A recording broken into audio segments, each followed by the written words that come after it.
Governor Scott Walker gets tripped up on a tricky question on evolution while over in London this week.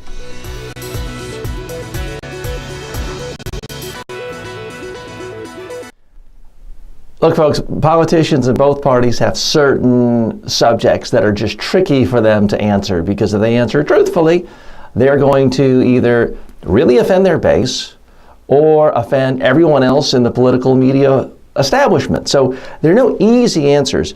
Governor Scott Walker was asked his opinion of evolution earlier this week in London while on a trade mission. And I want to parse his answer because it's getting a lot of attention. So here's what he said, and he's received a lot of criticism. I'm going to give him mixed reviews because there's some things he did well and some things he bungled. When asked, are you comfortable with the idea of evolution? Do you accept it? He said, quote, I'm going to punt on that one.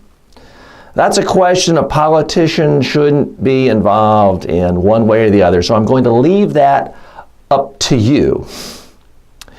He then goes on to say that he would love for people to talk about the evolution of expanded trade in Wisconsin. So a nice sort of segue there. Here's the problem with his answer.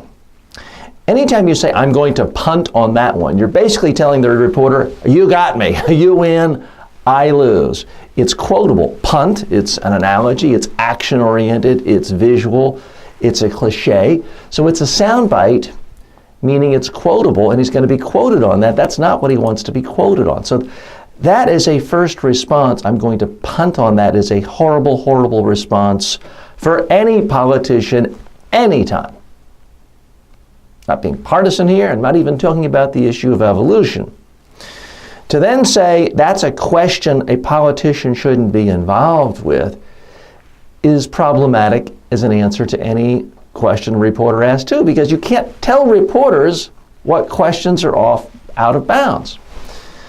And furthermore, a lot of voters would contend it is relevant, because if you do believe in evolution, it can have all sorts of implications on science advisors, climate change policy, other policies you have. If you don't believe in it, it has all sorts of other implications and perceived biases and positions for those you might select for high positions in an administration. So it's not even accurate to say that no politician should answer that. So he seems like he's just squirmy. It's like, uh-oh, you got me. No matter what I say, I'm going to look like a fool, so let me do a little dance. That's not the way to answer that question. Now, his instinct, and forgive me, I can't find the whole transcript in order, so I don't know what he said in what order.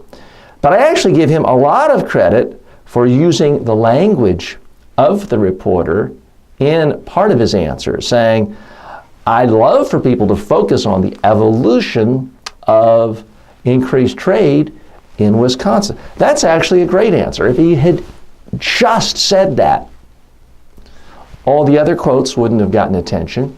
He wouldn't have gotten much negative attention. Now, there's still a chance he could have received some criticism for dodging the question, but a lot of the commentary would have been on how skillful he handled a tough question, rather than his sort of amateurish attempts to block the question or dodge the question. So that's the real lesson here, is that you can't be seen as overtly telling a reporter that's a bad question or I don't want to answer the question. Anytime you're seen as being perceived that way, you look bad. It's just not good. Of course, another option he could have just said is yes or no, but that could have ignited a whole another storm for him. So I actually believe the second part of his answer was the perfect answer from a political standpoint.